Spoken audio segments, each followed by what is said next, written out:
Hello and welcome to Never Lost, a brand new podcast and YouTube channel which aims to bring the myths, stories, and folk tales of our history to a new audience and keep the old art of storytelling alive in the modern world. Your host on this incredible journey is me, Ali Downie, hopefully with sporadic contributions from my lovely wife, Sarah.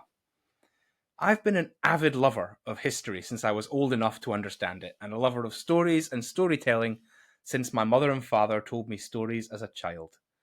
When I was young, there was no home computers, and in our house in Scotland, there was no satellite, cable, or digital TV either. I can remember the excitement as a teenager when Channel 5 was launched in 1997. Storytelling used to be a far more widespread form of entertainment than it is today. Parents would tell their children the stories that their parents had told them and that their parents had told them. Scotland's oral tradition of storytelling goes back hundreds of years and encompasses thousands of stories, and it's a tradition which is continued even today. Music festivals here often have story tents where the old tales are retold to children and adults. Listening to and taking part in this oral tradition gave me a passion for the stories of Scotland that I hope comes across in these retellings. In addition to the stories themselves, I also want to contribute to another Scottish tradition, and that's poetry. So many of these episodes will be followed by another in which I share a poem inspired by the tale, and then Sarah and I will talk about the story, its origins, its meanings, and answer any questions that you have. So feel free to contact us on our Facebook or on any other social media platform that we haven't set up yet. Finally, before we start today, I'd like to say I am very excited to be doing this and to bring the ancient and often unknown fairy tales back to life for anybody who cares to listen. So without further ado, our tale today is the Faeries of Merlin's Crag.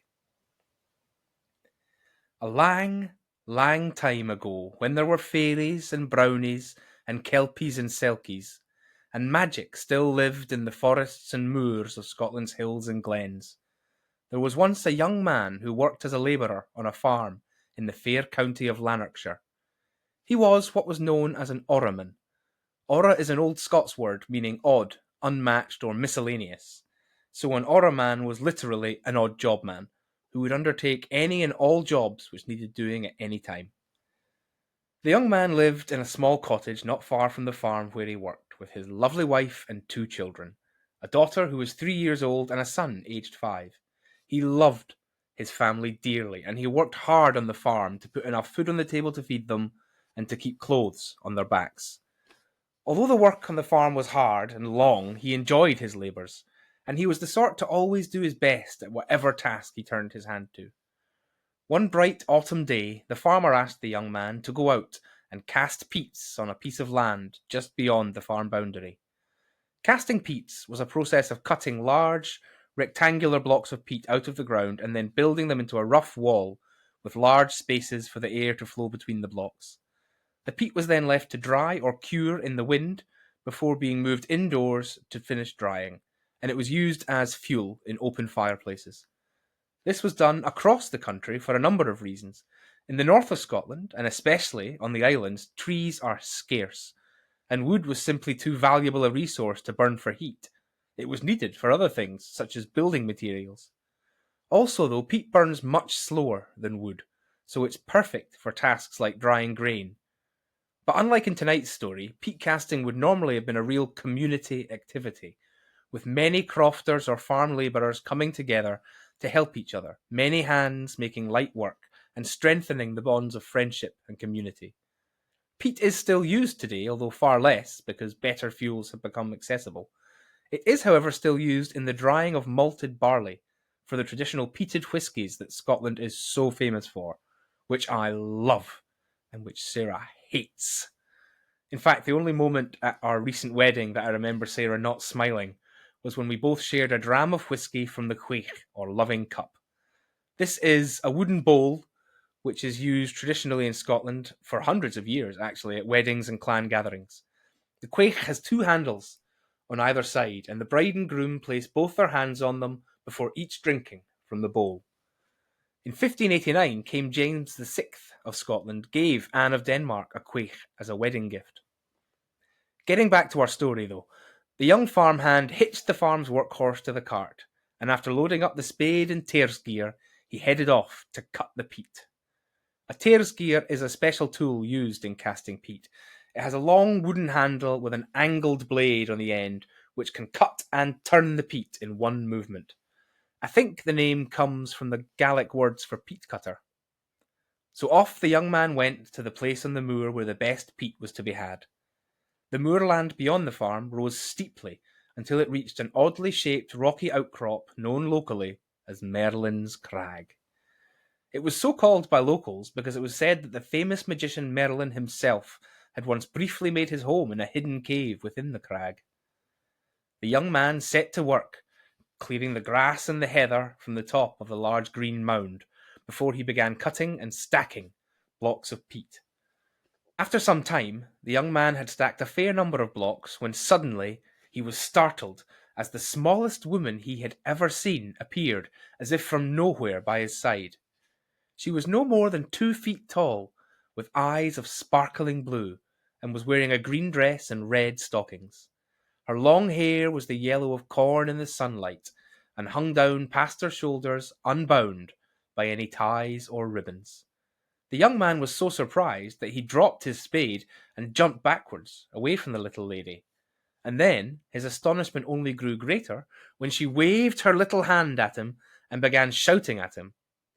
"What's this business all about? What be ye doing, ye muckle lout? With spade and tears gear you employ the roof of our hame to destroy. I ask ye, think how it would be if such was happening to thee, if we, who have never harmed a mouse, came and cut the roof from off your house. Put back those peat blocks right away, or be warned you will rue this day." The young man had never seen such a thing in his life. The tiny woman was quite clearly very vexed as she scolded him, and there had been a glint of more than mortal anger in her sapphire blue eyes as she delivered her warning. He was more than a little unsettled by the meeting. He had heard many tales of the various fair folk who inhabited the wild places of Scotland. They were nothing like their flower fairy cousins across the border. They were capricious and unpredictable creatures, more like to do mischief than good to those who encountered them, let alone anybody who crossed them. He rubbed his eyes with the sleeve of his jacket and blinked, but as quick as she had materialized, the little fairy was gone when he opened his eyes. So, trembling slightly in fear, the young man began to undo all of his morning's work and replace all the blocks of peat back to the exact places where he'd cut them from. When he was finished, he didn't hang about, but quickly packed up his tools, got back on the cart, and started the journey back to the farm.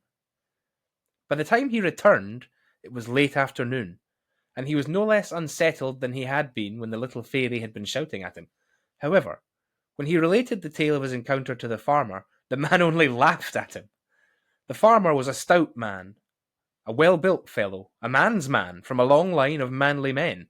He didn't believe in ghost stories or fairy tales, and he cared little for the fears of his young labourer. He only cared that a full day's work had been wasted for the superstitious beliefs of the young man.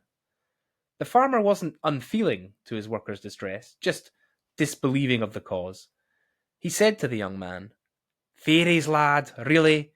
For a man of your age to be frightened by the bedtime stories told to bairns is a sad thing. Sure, is it not more likely that the dram of whiskey ye drank wi' your lunch disagreed wi' ye? I've heard many tales fae men after leaving the pub who say they've seen strange things, but drink can do that to a man. More likely still, mightn't ye know have fallen asleep up by Merlin's Crag and dreamt the whole thing? Tak yourself hame the noo and sleep on it, and I'm sure tomorrow the whole thing will seem as the dream it must have been. Then in the morning, it's right back up there you have to go and cast that peat, for the fires need fuel just as men need food." The young man did as his master bid, for he could do little else, and sure enough, before he'd reached his wee cottage where his wife and bairns were waiting, the whole thing began to feel less and less real. He walked down the road to his cottage, which was flanked on either side by a line of oak trees, their branches stretching to the sky, tendrils of ivy beginning to climb up the base of some of them. By the time the sun began to rise the next morning, he had all but convinced himself that he must have imagined the whole thing, just as the farmer had said. As he walked from his cottage to the farm, he passed Merlin's Crag, and the mound of moorland where he had seen the fairy woman looked, to all the world and the young man himself, just as it always had, a stretch of ground no more magical or eldritch than any other. That morning he again hitched the farm's workhorse to the cart and made the short journey to Merlin's Crag to cast the peat. He was apprehensive at first as he put spade to soil and began cutting and stacking peat blocks as he had the previous day, but his concern dwindled and his confidence increased as during the course of the morning no tiny women appeared to either scold or punish him for the endeavour. He loaded the peat onto the cart and made his way back to the farm, where the farmer was right pleased with him, for the amount of peat should be more than enough to last a year or more. As the day's work was finished, the young labourer became sure that the previous day's strange encounter had indeed been nothing but his own tired mind playing tricks on him. The days and weeks following passed easily, and before long he had forgotten all about the little fairy and her warning. Winter came and went, and then the days lengthened as spring turned into summer, and then shortened as autumn came round again. Eventually, unknown to the young man, the very same day came round when the peats had been lifted the year before. On that day, when the sun set after another hard, long day's work on the farm, the young man set out on his walk back to the cottage and his wife and children. Dusk fell as he went along the road that he had walked 100 times before. The chattering of the crows and starlings as they came in to roost was like soft music in his ears, and it seemed to be having a soporific effect on him. He grew more and more tired the farther he walked, and he almost thought he might have gone the wrong way in the twilight, as the road to his cottage had never seemed so long in the many years he had worked on the farm. However, he was finally reassured by the sight of Merlin's Crag ahead of him. Still, he had never felt so tired to the core of his bones in his life. He was so weary that he decided to rest for a short while in the shadow of the crag, before he made his way along the last short distance to his home. The young man intended to just rest his legs for a few minutes, and then continue. He sat down and took a large gulp of good whisky from his hip flask to keep the chill autumn wind at bay. Before he realized, though, he had fallen into a deep sleep. When he finally woke, it was midnight, and the crescent moon was hanging like a white sickle in the sky above Merlin's Crag. The young man sat up and rubbed his eyes in mild disbelief, for by the silvery light of the moon he could see around him a great circle of little people with their hands joined. They were singing in high-pitched, shrill voices as they danced around him. All manner of little folk were skipping and jumping as they wheeled about the young man. There were lady fairies and man fairies, and even fairy children. There were old fairies with wrinkled faces and white hair. There were younger fairies with short golden yellow hair that stood out or spiked up from their little heads. They were dressed in all the colours of the rainbow and more. Some had gowns or breeches which shimmered like the feathers of starlings, or like oil on the surface of a puddle. Round and round the little folk danced, singing and laughing, and pointing their fingers at the young man. Confused and a little frightened, he stumbled to his feet and tried to walk away, but the fairies danced in a magic circle out of which he couldn't leave, however hard he tried. Finally, they slowed, and from amongst them came a young fairy lady, who was the prettiest little creature that the young man had ever seen. She had skin as white as moonshine, and golden hair pleated down past her shoulders.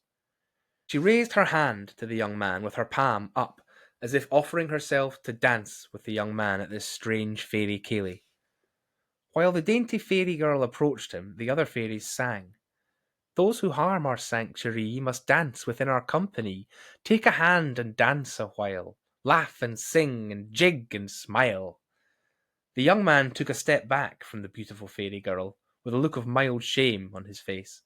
He knew himself to be no great dancer, and she looked so small and fragile that he feared, clumsy as he was, he might hurt the little creature. But she looked up into his eyes with her own, which were the sparkling light blue of cloudless skies, and she softly sang, "Earth and stars and sun align, simply place your hand in mine. If only for a little time, dance beneath the pale moonshine." Entranced, the young man reached out his hand. The fairy girl reached up and took it, and from that moment, the man was not just entranced, but ensorcelled. Magic and energy and power and life seemed to flow through his veins, into his legs and arms. Before he knew or cared what was happening, he was dancing amongst the fairies, jigging and waltzing and bowing and skipping as though it was the most natural and normal thing. In that moment, he also forgot about everything else in his life except the desire to dance and laugh and sing. His lovely wife waiting at his cottage and his 2 children, who he loved dearly, might as well have been erased from his mind as he twirled and giggled amongst the fairies. He felt so happy that he had not the slightest desire to do anything except dance in the moonlight for as long as his legs held out. All through the night the revelry continued, and the fairies danced and sang along with the young man, until finally, just before the sun rose, and a loud shrill call pierced the merriment. It was the cockerel from the farm, crowing to greet the morning. As soon as the cockerel's cry echoed up the glen, the fairies fell silent, and all began to hurry back towards Merlin's Crag, with the young man still dazed and confused in tow. When the crowd of fairies approached the crag, an opening appeared where a moment before there had only been a bare rock face. Once the last of the fairy troop were through the doorway, it closed behind them, with a noise like the grinding of stone and a final crash. The doorway led to a narrow but mercifully short passage, down and through the rock of Merlin's Crag, before it opened out into a dimly lit cavern. The walls of the cavern were quite unlike the natural rock of the passageway. They were smooth as marble and coloured like rose quartz, with veins of blues and greens running through them.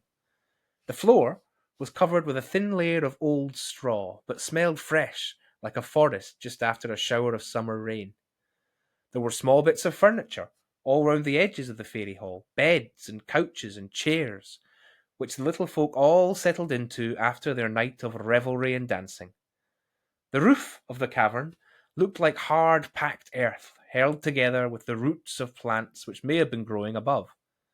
What little light there was seemed to be coming from the mosses and lichens which grew down from the roof and glowed with faint green and blue phosphorescence. Here and there on the floor of the cavern, beams of sunlight shafted down from small cracks or breaks in the ceiling.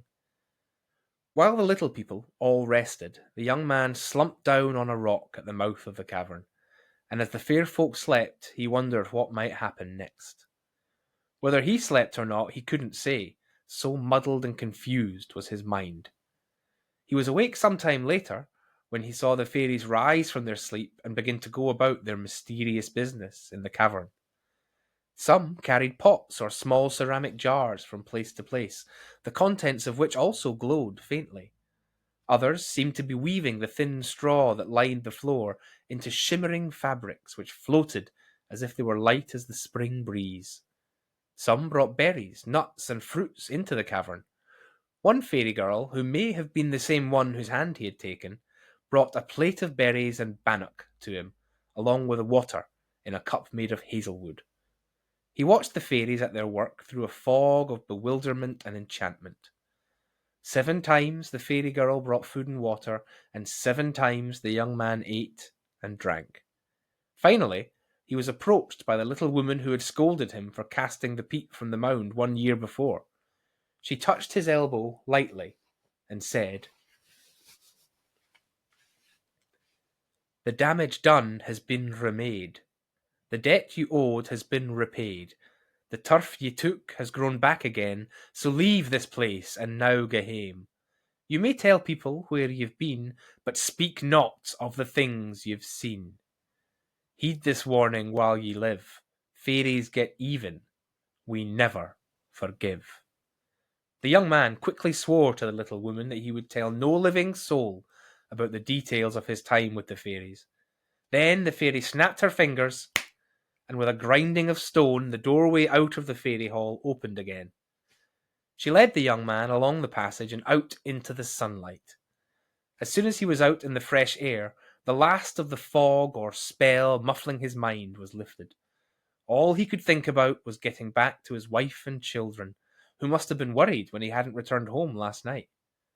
The young man ran down the trackway towards his cottage. He rushed along the road, flanked by oak trees on either side, with the ivy covering their trunks and reaching up to their treetops. There were other details that the young man missed in his hurry to see his family. The gate to the cottage was hanging off and covered in a green layer of moss. The wisteria, which his wife had planted a few weeks ago, had grown up the walls and along the thatch, and their white flowers hung down over the deep-set windows. He stepped into the cottage without knocking and called for his wife. Then he took in the scene in the living room. He was looking at a table, his table, only standing behind it and grinding wheat into flour was a woman he barely recognized. The woman he remembered and loved was there, but beneath wrinkles formed by long years of hardship and toil. She looked older, much older than she should have been. The skin on her cheeks, once rosy and plump, had begun to hang ever so slightly. If the sight of his wife surprised him, then the sight of his children when they ran into the room shocked and frightened him as he realized the extent of the price which the little fairy woman had spoken of. His little daughter, 3 years old the last time he had seen her, the day before, looked to be past her 10th birthday, and his son looked in his early teens.